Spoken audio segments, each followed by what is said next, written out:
مولاي صل وسلم دائما أبدا على حبيبك خير الخلق كلهم مولاي صل وسلم دائما أبدا على حبيبك خير الخلق كلهم. Assalamualaikum. Alhamdulillahirabbil alamin. Rabbi sadri wa yassirli amri wahlul 'uqdatam min lisani yafqahu qawli. Alhamdulillah, pada kesempatan ini kita bisa berkumpul kembali dalam edisi sanad edisi ketiga, di mana pada kesempatan ini Bapak akan menyajikan materi mengenai empati terhadap COVID-19. Dikarenakan kita sebagai umat Islam, terutama kita sedang melaksanakan ibadah saum Ramadan, sudah sepatasnya kita berempati terhadap korban COVID-19 atau Corona, di mana situasi dan kondisi yang sangat memprihatinkan di negara kita. Untuk itu, alangkah baiknya kita lihat bagaimana cara kita berempati terhadap korban COVID-19. Untuk itu, simak terlebih dahulu video yang akan Bapak sajikan.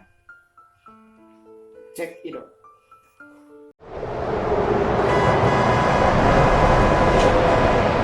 Dunia kita berubah dalam sekejap.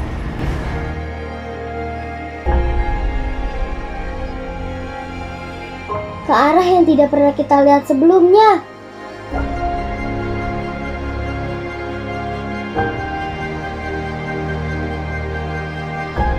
Dalam situasi yang tidak biasa ini, kita belajar menjadi lebih peka.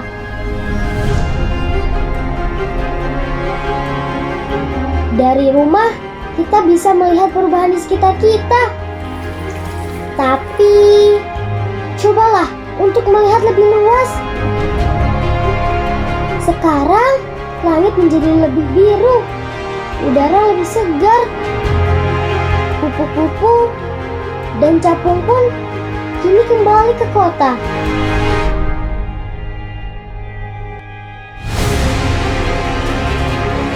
Alam menanggapi dengan sangat asli di situasi seperti ini.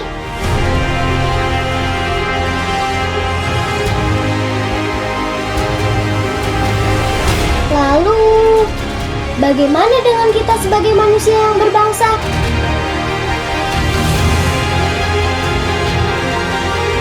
Marilah kita ulurkan tangan, menolong dari yang terdekat untuk mereka yang terdampak.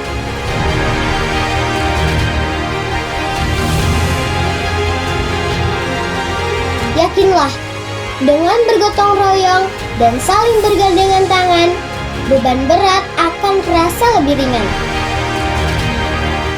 Serempak kita saling membantu menjadi satu untuk Indonesiaku.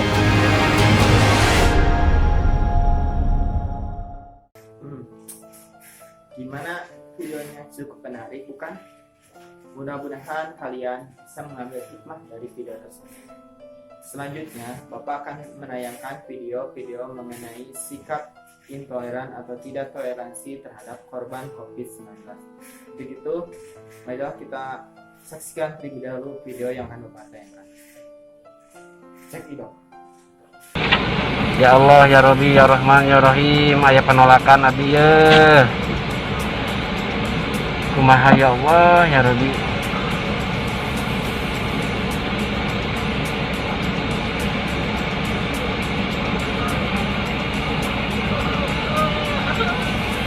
Astagfirullahaladzim.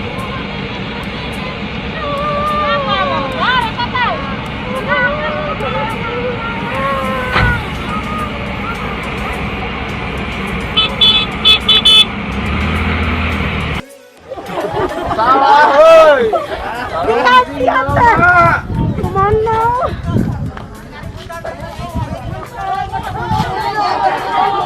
Kamu,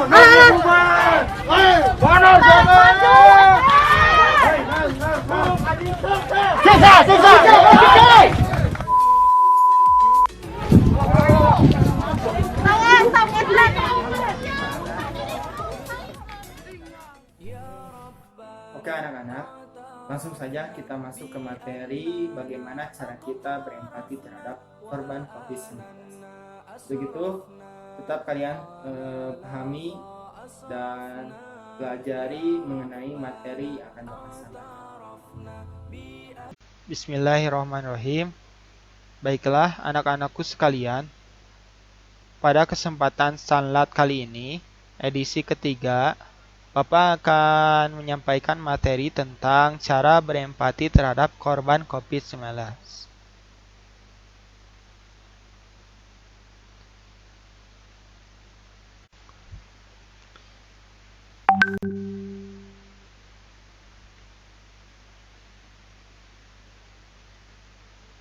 Perintah mengenai cara kita berempati terhadap korban COVID-19 itu sudah tertuang atau tertulis dalam Quran Surat Al-Maidah ayat 2 yang berbunyi, A'udzu billahi minasyaitonir rajim. Bismillahirrahmanirrahim. Wa ta'awanu 'alal birri wattaqwa wa la ta'awanu 'alal ismi wal 'udwan wattaqullaha innallaha sadidul 'iqab. Shadaqallahul azim. Yang artinya, dan tolong menolonglah kamu dalam mengerjakan kebajikan dan takwa, dan jangan tolong menolonglah dalam perbuatan dosa dan permusuhan. Bertakwalah kepada Allah, sesungguhnya Allah sangat berat siksaannya. Di sini Allah memerintahkan bahwa kita sebagai umat muslim hendaknya tolong menolong dalam kebajikan dan ketakwaan. Itu menjadi patokan bahwa cara kita berempati terhadap korban COVID-19 adalah merupakan perintah langsung dari Allah, sehingga kalau kita mengerjakan maka kita akan mendapatkan pahala yang sangat besar. Amin ya rabbal alamin. Sebelumnya, kita harus paham dulu apa ya arti dari empati terlebih dahulu. Maka untuk itu kita pahami dulu apa arti dari empati. Apa itu empati? Empati adalah keadaan mental yang membuat seseorang merasa atau mengidentifikasi dirinya dalam keadaan perasaan atau pikiran yang sama dengan orang atau kelompok lain. Secara tidak langsung, empati di sana yaitu bagaimana kita merasa bahwa kita itu senasib dengan mereka. Secara tidak langsung, apa yang mereka rasakan, kita juga ikut merasakan. Nah, itulah yang disebut dengan empati. Bagaimana cara sikap empati yang penting saat pandemik virus corona melanda? Pandemik COVID-19 atau bisa disebut juga virus corona kini tengah mendera hampir seluruh negara di dunia, termasuk Indonesia. Jumlah orang yang dinyatakan positif terus bertambah, begitu pula dengan korban jiwa. Banyak orang yang jadi khawatir dan beberapa bahkan sampai panik. Dalam kondisi panik, umumnya orang akan sulit berpikir jernih, lebih sulit untuk mengendalikan pikiran. Tindakan dan kata-kata yang keluar pun bisa jadi tidak bijaksana. Salah satu akibatnya ialah menghilangkan empati kepada orang lain. Padahal, empati adalah sifat yang sangat penting. Berikut 5 empati yang wajib kamu terapkan. Yang ke-1, mengikuti anjuran pemerintah untuk social distancing, yang artinya bahwa setiap warga masyarakat yang ada di Indonesia, terutama khususnya di daerah ataupun di kampung,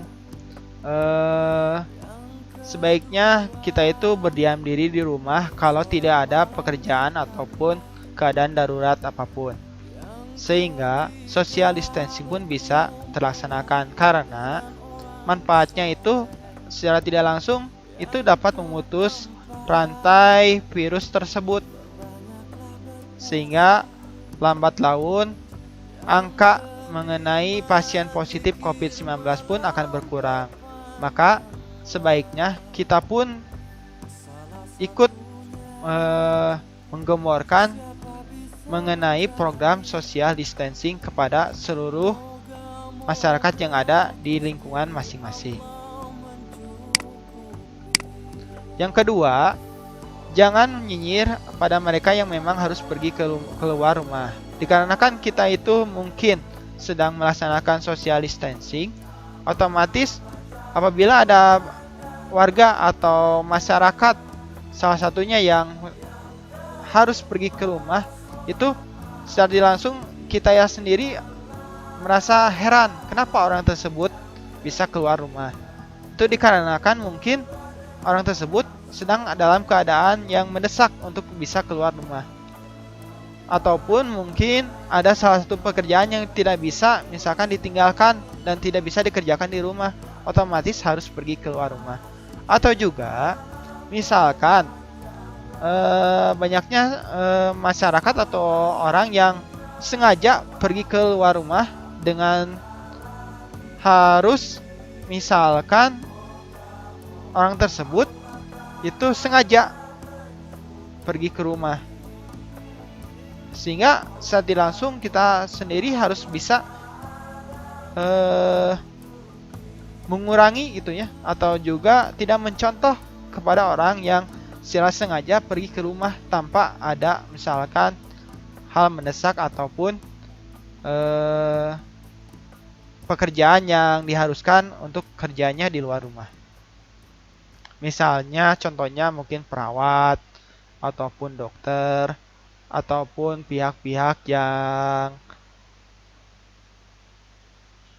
saat ini mungkin diharuskan untuk bekerja di rumah, misalkan polisi ataupun tentara ataupun dinas perhubungan, yang secara tidak langsung mereka pun bekerja di rumah untuk menjaga keamanan dan ketertiban yang dimana masyarakat kita agar nyaman ataupun aman di lingkungannya masing-masing. Dan ketiga adalah tidak panik buying, atau secara tidak langsung kita itu tidak merasa panik dengan keadaan misalkan adanya pemberitaan yang luar biasa mengenai COVID-19. Karena kepanikan itu mengakibatkan akal sehat kita tidak berjalan secara normal, ataupun pikiran kita tidak jernih, sehingga cara berpikir pun jadi tidak konsen. Otomatis dengan panik buying itu kita akan melakukan hal-hal yang merugikan. Contohnya misalkan akibat kekhawatiran itu, misalkan kita itu berburu sembako dengan menyetok sebesar mungkin, atau membeli masker dengan sebanyak-banyak mungkin, atau juga misalkan seperti video yang telah Bapak sampaikan mengenai penolakan jenazah korban COVID-19 yang aturannya pun sudah jelas dari dinas kesehatan bahwa korban tersebut sudah diberikan fasilitas berupa misalkan jadi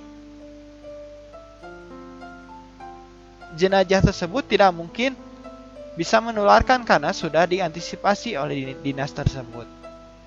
Sehingga itu dikarenakan kepanikan yang sangat luar biasa dari masyarakat tersebut, yang dimana lebih menekankan kekhawatiran daripada akal sehatnya.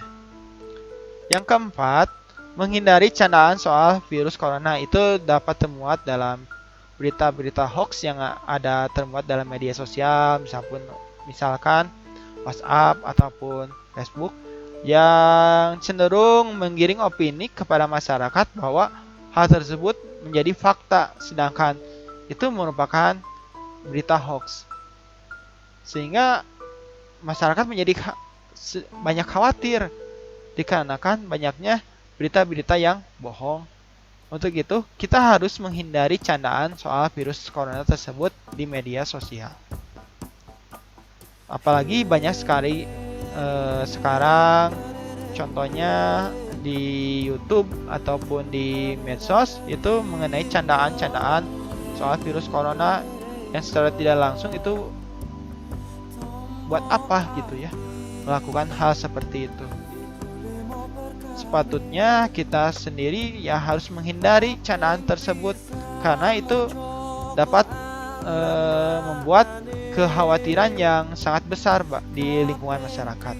Dan yang terakhir yaitu taat arahan pemerintah. Jadi kalau bisa kita itu harus taat gitu ya mengenai arahan pemerintah. Contohnya kita sebagai pelajar mungkin adanya pembelajaran di rumah itu merupakan arahan dari pemerintah.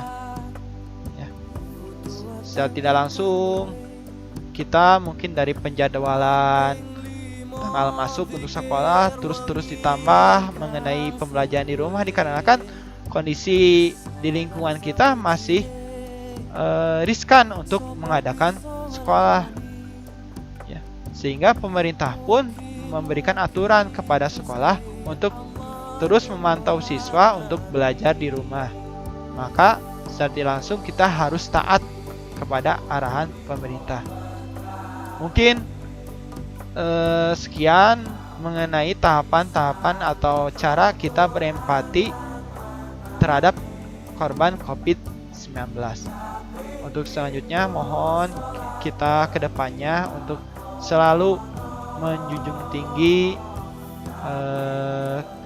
apapun mengenai pikiran kita, jangan sampai kita terbawa arus mengenai pemberitaan-pemberitaan bohong mengenai soal COVID ataupun ajakan-ajakan yang kurang bermanfaat sepertinya ke hal yang sifatnya dapat mengurangi rasa empati kita terhadap korban COVID-19.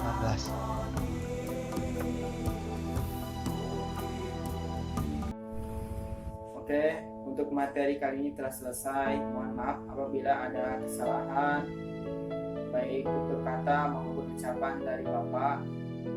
Dan tak lupa Bapak mengingatkan bahwa mohon untuk kalian untuk mengisi link absen di bawah ini dan disertakan dengan foto atau screenshot mengenai materi yang telah Bapak sampaikan.